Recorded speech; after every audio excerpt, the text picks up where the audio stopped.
नमस्कार. स्वागत तुमचं न्यूज लॉन्चर मराठीवर. मी अशोक वानखडे.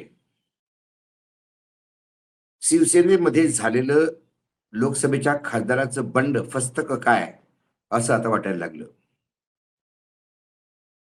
बरेचसे खासदार ज्यांचे कमीत कमी माध्यमांसोबत काही गोष्टी होत आहेत, ते अजूनही तळ्यात की मळ्यात अशीच भूमिका घेऊन वावरत असल्याने खरोखरच हे 6 लोकं वेगळी झालीत का? याच्याबद्दल अजूनही संशय आहेत. संजय दिना पाटील ते म्हणतात, की मला जेव्हा-जेव्हा बोलावलं मी तेव्हा गेलो. माझं काही नाही. मी तसं चोरून जाणार नाही, लपून जाणार नाही. गर्लफ्रेंड सोबत बोलतो का वगैरे. पण हेही सांगत नाहीत, की ते चाललेत की नाहीत. आता ओमराजे निंबाळकर त्यांनी पुन्हा मीडियाशी वक्तव्य देताना सांगितलं, की मी आदित्य ठाकरे, उद्धव ठाकरेवर कधीही टीका केली नाही आणि करणार नाही.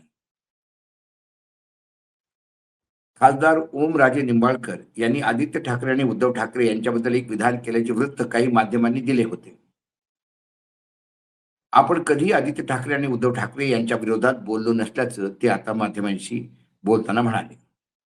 उद्धव ठाकरे यांना आरोग्याच्या कारणामुळे सातत्याने फिरणे शक्य नसले, तरी आदित्य ठाकरे यांनी अधिक सक्रिय राहायला हवे होते, असे विधान खासदार ओमराजे निंबाळकर केल्याचे वृत्त प्रसिद्ध झाले.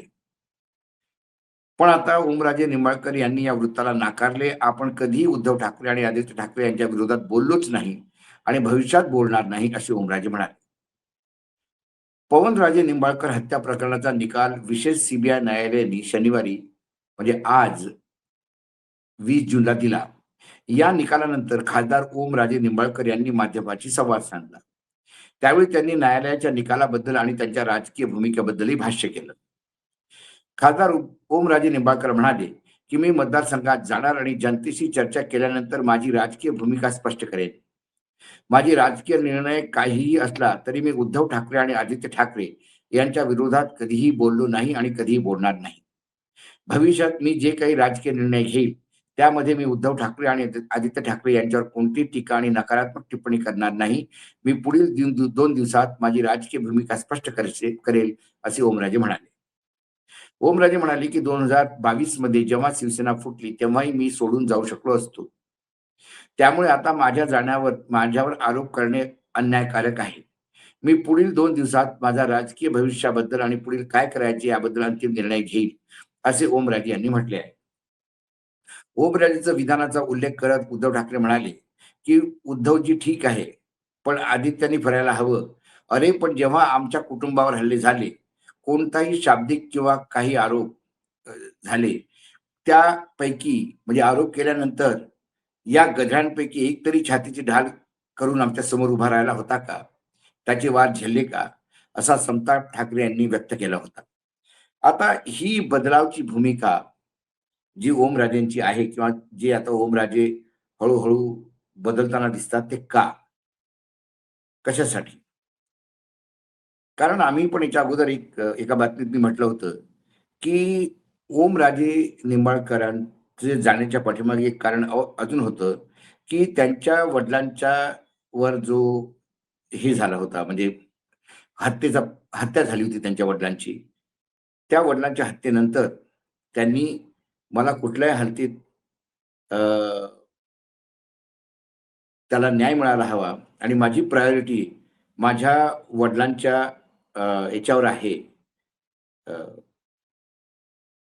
वडिलांच्या हत्येच्या बदल्यासाठी त्या हत्यारांना कुठल्याही हालतीत सजा झाली पाहिजे, याचा प्रयत्न माझ्यासाठी तो आहे. परंतु जो निकाल आला त्यानंतर ओमराजे नाराज आहेत.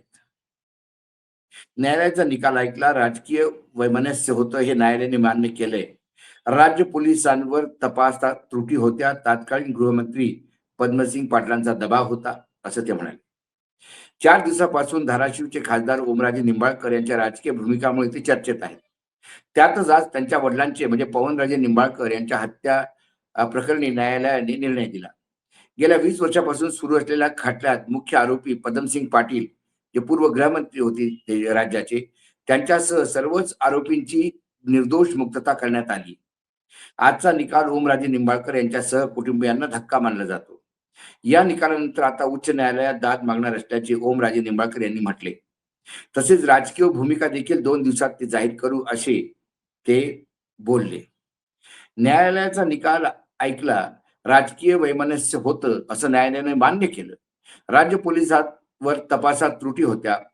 तत्कालीन गृहमंत्री पद्मसिंग पाटलांचा दबाव होता. त्यानंतर उच्च न्यायालयाकडे आम्ही याचिका दाखल केली. त्यानंतर तपास सीबीआय वर्ग झाला. त्या दरम्यान 3 वर्षाचा कालावधी गेला. सीबीआयने बरेच परिश्रम घेतले.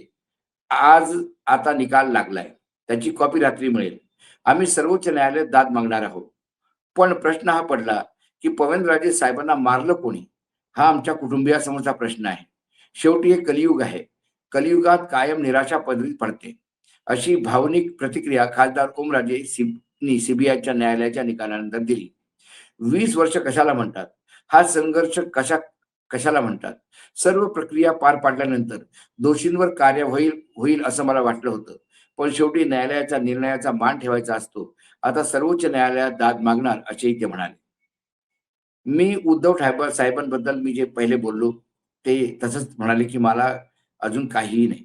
याचा अर्थ तर हा तर नाही ना, की जे सारखं बोललं जायचं, की ओमराजे निंबाळकर हे आपल्या वडिलांना वडिलांच्या हत्येच्या प्रकरणी न्याय मिळावा आणि दोषींना सजा व्हावी, असा एक शब्द त्यांना दिला होता, असं म्हटलं जातं.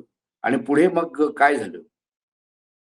पुढे सगळ्यांना वाटलं होतं, की आज आरोपींना सजा होईल. जरी काही सुटतील, तरी काही ज्या लोकांनी 15-15 वर्ष जेल काटलेली आहे, त्यांच्यातला एखादा, त्यात पुन्हा एक माफीचा साक्षीदार झाला होता. माफीच्या साक्षीदारांनी बऱ्याच साऱ्या गोष्टी काढल्या. तरी पण सीबीआयवर आता तर दबाव कोणाचा नसू शकतो. अशा वेळेला पोलिसांवर त्यावेळेला दबाव होता. त्यानंतर मग एकनाथ शिंदेची सरकार आली. त्यानंतर मग उद्धव ठाकरेंची सरकार होती. तेव्हा ओमराजे निंबाळकर होते. मग अशा वेळेला काय सप्लिमेंटरी चार्जशीट फाईल करू शकले नसते का? बऱ्याचशा गोष्टी आहेत, टेक्निकल आहेत त्या. पण कुठे ना कुठे ओमराजे निंबाळकरांना वाटतं, की त्यांच्यावर अन्याय झाला. जे प्रॉमिस त्यांना केलं होतं, ते प्रॉमिस न पूर्ण निभावल्यामुळे ते कधी विचलित तर नाही ना. त्यासाठी तर पुन्हा म्हणत नाहीत ना, की मी आता कार्यकर्त्यांना विचारून सांगेल माझं राजकीय भविष्य काय? बऱ्याचशा गोष्टी आहेत. त्यामुळे एक तातडीचा फोन एकनाथ शिंदेना गेला असं सांगण्यात येतं. शिंदे फंक्शनमध्ये होते. सोबत अमित शहा होते.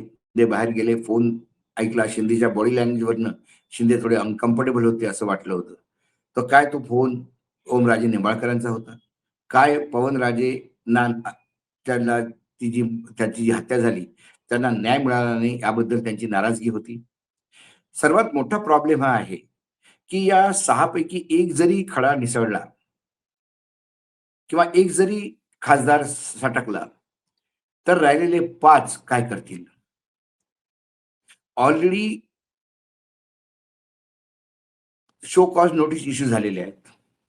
या तर त्या शो कॉज नोटीसला माफीनामा म्हणून किंवा माफी मागून तुम्ही एक्सेप्ट करू शकता, की नाही आम्ही बाहेर गेलेलो नाही, आम्ही अजूनही शिवसेनेत आहोत. या मग 6च्या 6 जर जात असतील, तर मग ओमराजेंना न्याय कधी मिळणार? त्या सर्वोच्च न्यायालय किंवा सुप्रीम कोर्टात न्याय देऊ असा त्यांना काही कोणी प्रॉमिस केलेला आहे?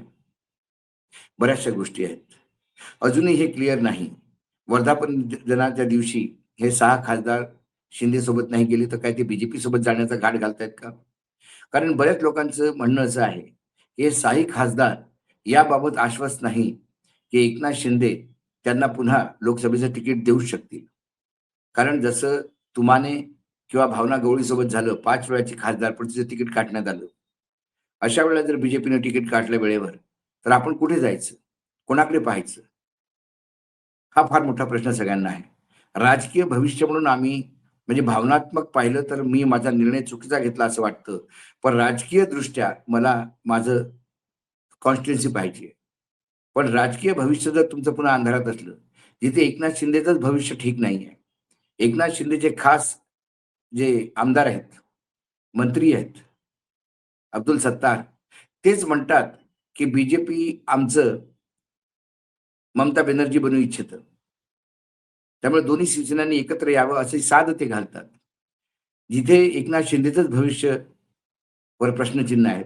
अशा वेळेला ते एकनाथ शिंदे यांचं भविष्य काय पाहतील? हाही एक त्यांना कुठेतरी मनात भीती आहे. त्यामुळे आपण सरळ बीजेपीतच जॉइन करावं का? हा पण विचार हे सगळे 5ही लोकं, 6ही लोकं करतायत असं कळलंय. आज न्यूज लॉन्चर मराठीमध्ये एवढंच. पुन्हा येतो काही विषयासोबत. तोपर्यंत नमस्कार. पाहत रहा न्यूज लॉन्चर मराठी.